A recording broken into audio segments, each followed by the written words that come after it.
సినిమాలో హీరో కమిడియన్స్ని అడ్డం పెట్టుకొని కథ మొత్తం నడిపేస్తుంటారు కదా. సినిమాలో ఇంతమంది ఆర్టిస్టులు ఉండగా హీరో నన్నే ఎందుకు వాడుకున్నాడబ్బా అంటే టిష్యూ పేపర్లో తుడుచుకోవడానికి తప్ప మరెందుకు పనికి రావురా అని ఒక డైలాగ్ కొట్టేస్తాడు ఇంకో కమిడియన్. ఇలానే ప్రపంచంలోనే ఎన్నో రకాల జంతువులు ఉండగా ఈ సైంటిస్టులు మా మీద ఎందుకు బ్రో ప్రయోగాలు చేస్తారని ఎలక అడిగితే దానికి చాలా కారణాలు ఉన్నాయి. ఏ పరిశోధన అయినా సరే శాస్త్రవేత్తలు ప్రత్యేకంగా ఎలకలు మాత్రమే ఎంపిక చేస్తారు. ఎందుకంటే అవి సైజులో చిన్నవి కాబట్టి ఎలకను వాడతారు. ఎలకల కంటే చిన్నవి చీమలు, దోమలు ఉన్న ఎలకలనే వాడటానికి కారణం జన్యుపరంగా ఇవి జీవ సంబంధం, ప్రవర్తన వంటి విషయాల్లో ఎలకలు మనుషులతో పోలికలు కలిగి ఉంటాయట. మనుషుల లక్షణాలు చాలా వరకు ఎలకల లక్షణాలతో పోలి ఉంటాయి.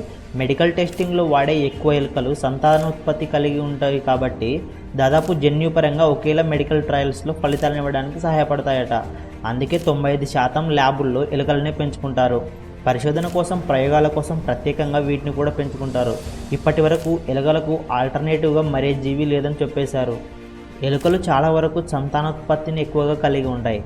ప్రయోగాలు వికటించి తనువు చాలించిన ఎలుకలు దొరికేస్తాయి. అదే మిగతా జంతువులను వాడితే సంతానోత్పత్తి రేటు ఎలుకలతో పోలిస్తే చాలా తక్కువగా ఉంటుంది. ఇంకా సైజులో పెద్దవి కాబట్టి పెరగడానికి కూడా సమయం పడుతుంది.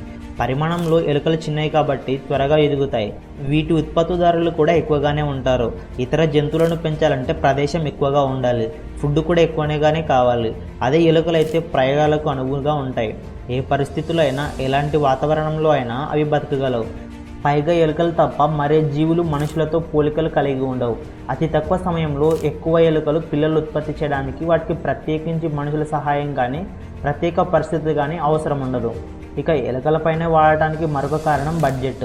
ల్యాబులకు, పరిశోధనలకు, ప్రయోగాలకు కేటాయించిన బడ్జెట్ తక్కువగానే ఉంటుంది. కేటాయించిన బడ్జెట్లోనే ప్రయోగం పూర్తి చేయాల్సి ఉంటుంది. అందుకే ఇతర జంతువుల కంటే ఎలుకలకు ప్రయోగాలను ఎక్కువ ఎంచుకుంటారు. మనుషులలో ఎలా అయితే రోగనిరోధక స్పందనలు ఉంటాయో అలానే ఎలుకల్లో కూడా ఉంటాయి. ప్రధానంగా ఎలుకలు మనుషులు తినే ఆహారమే తింటాయి. మనుషులకు వచ్చే రోగాలే వాటికి కూడా వస్తాయి. ఒబేసిటీ, డయాబెటీస్, క్యాన్సర్, హృదయ సంబంధిత వ్యాధులు, కొన్ని నరాల సంబంధిత వ్యాధులు వంటివి ఎలుకలకు కూడా వస్తాయి. ఈ కారణంగా ఎలుకలను ప్రయోగాల్లో వాడతారు. మరి ఎలుకలను ఎందుకు ప్రయోగాలు ఎక్కువ వాడతారో మీకు తెలిసింది కదా. ఇవి కాకుండా వేరే కారణాలు ఏమైనా ఉంటే కామెంట్ రూపంలో తెలియజేస్తారనుకుంటున్నా. ఈ వీడియోకి అయితే ఇంతే ఫ్రెండ్స్. నచ్చితే లైక్ చేయండి. ఈ వీడియో ఎలా అనిపించిందో మీ ఒపీనియన్ని కమెంట్ చేయండి. అలాగే మరిన్ని ఇలాంటి ఫ్యాక్ట్స్ కోసం మన ఛానల్ని సబ్స్క్రైబ్ చేసుకోండి. Thank you for watching.